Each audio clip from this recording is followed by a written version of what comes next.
Today we met during Spyrosoft Learn and Chill in Bialystok. We invited our guests to participate in 2 lectures, workshop introducing .NET and discussion panel, AI and .NET, how to use it in business.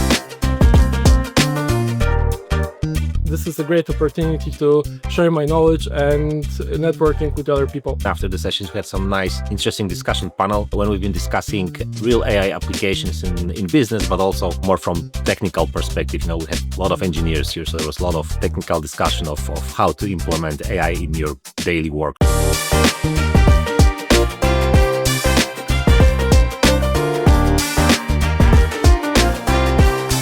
Great event, and see you next time.